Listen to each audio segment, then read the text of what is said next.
선생님 안녕하세요. 네, 안녕하세요. 선생님, 요즘 이제 유튜브 찍는 무당 선생님들이 굉장히 많잖아요. 네.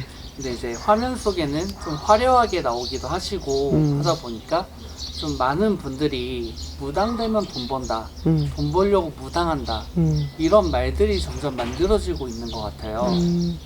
만들어지는 게 아니고 사실인 거죠. 사실이 되어 간 거죠. 지금 보면은. 점만 보고 군만 해서 무당이 아니라고 저는 누누이 얘기합니다. 제 신딸들한테도. 앉아서 편안하게 점 보고 무당 가서 시원한 에어컨 바람을 맞으면서 군만 한다고 무당 아니다 라고 저는 항상 얘기해요. 그럼 뭐가 무당이에요? 그래. 어이가 없죠. 그래서 물론 무당은 도움을 요청하고 조언을 듣고 뭔가 해결을 해도 결정을 해야 되고 도와달라고 점사를 의뢰해온 그 의뢰인 분들하고 소통을 잘 해서 굿도 하고 또 기도해드려서 그 집안에 또 소원도 이뤄내고 그렇게 해야 되는 게 무당이 맞습니다. 네, 지금은 무당들이 너무나 많기도 하고 또 하루에 무당 몇 명 나온다고 해요. 또 퇴송하는 무당도 몇 명이 나오고 그건 제가 입으로 이제 몇 명이라고 꼬집지는 않겠어요. 그 속에서 이 신적인 영적인 부분에 대해서 궁금증을 갖고 찾아오는 무속인 분들, 무당했던 퇴송을 해야 되실 분들, 또 하다가 안 되시는 분들, 뭐 막혔다든지 뭔가 궁금증이 있으신 분들, 신부모가 없으신 분들, 이런 분들이 찾아옵니다.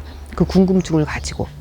그런데 무당은 솔직히 맞아요. 그 신령님과 신령님의 그 아주 영험한 그런 영검을 먼저 받아내려야 돼요. 그래서 제가 선과 후를 알아야 돼. 뭐가 선이고 뭐가 후인지, 뭐가 먼저고 뭐가 후인지. 그래서 첫째, 내가 기도를 열심히 해서 그 기도를 하면서 비워지면 맑은 그릇에, 깨끗한 그릇에 신령님이 넣어주시는 영검으로 인해서 재물은 자연스럽게 따라오는 법이 겁니다. 근데 그거를 먼저 그렇게 하기는커녕 먼저 그릇을 먼저 채우려고 해요. 버리지 않고 채우려고 해요. 버리지 않고 어떻게 채워줘? 응? 그냥 넘치기만 하는 거죠. 그리고 또 신령님도 버리지 않은 그릇에는 쳐다보지도 않고 손도 대지도 않고 채워주지도 않습니다. 그만한 수준이 되고 그만한 위치가 되고 그만한 또 신령님의 간절함, 애절함. 그리고 솔직히 무당은 우리 옛날에 잘 살지 못했어요. 왜?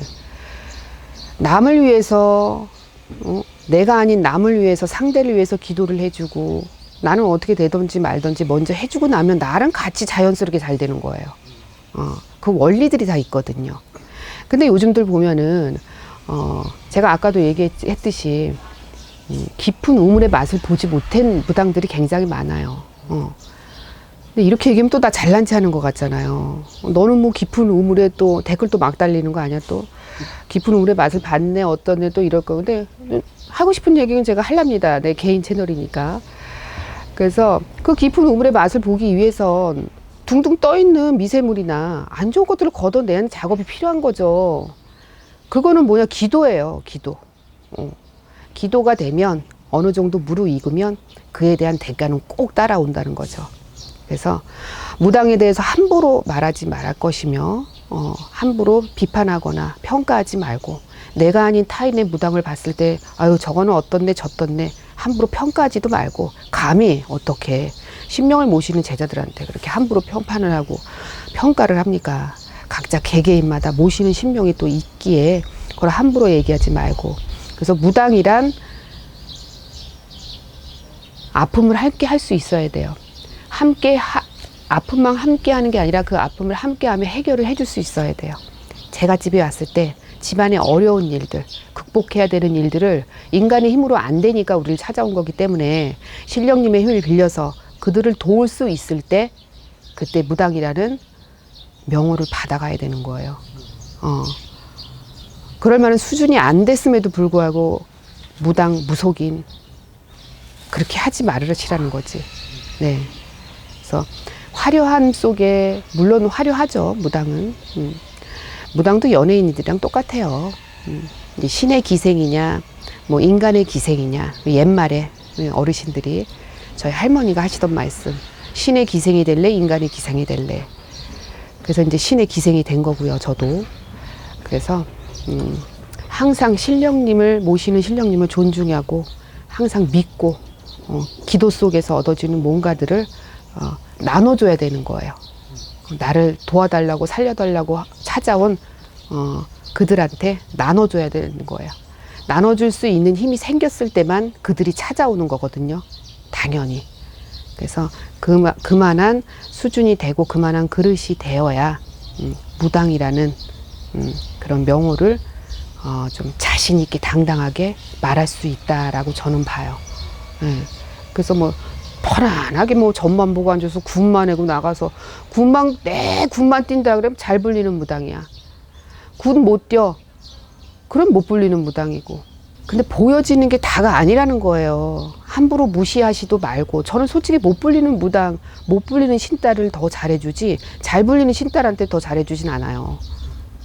그렇다고 그 높낮이를 제가 계산하고 평가하고 높낮이를 두지는 않지만 더 안쓰럽게 생각하고 더 곱게 잡아주려고 노력을 하는 스타일이지 뭐 잘 불려서 아이고 뭐 이뻐 너는 못 불리니까 미워 이게 아니라는 거예요. 그 속에는 뭔가가 다 이유가 있고 그 뜻이 다 있기 때문에 그거를 또 읽고 그렇게 또 제자를 이끌어줄 수 있을 때 신부모가 되는 거예요.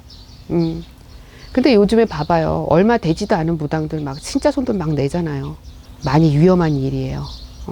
내가 감당할 수 있을 때 어떤 일이든지 무당이 아닌 또 일반인들한테도 저는 하고 싶은 얘기가 어떤 일이든지 내가 감당할 수 있을 때 어떤 일을 벌려라. 또 시도하고 또 도전해라. 그런 자신감이 없는데 뭐하러 그렇게 해서 실패를 맛봐. 한 번이면 됐잖아요. 그죠? 그래서 저는 항상 실패를 맛보고 아프고 상처받기 이전에 항상 내 자신을 갖춰서 만들어 놓고 감당할 수 있을 만한 수준이 됐을 때 무당이라는 명호도 얻어야 되고 어떤 일도 시작해야 된다라고 저는 얘기해 주고 싶습니다. 네, 여기까지 촬영하겠습니다. 네.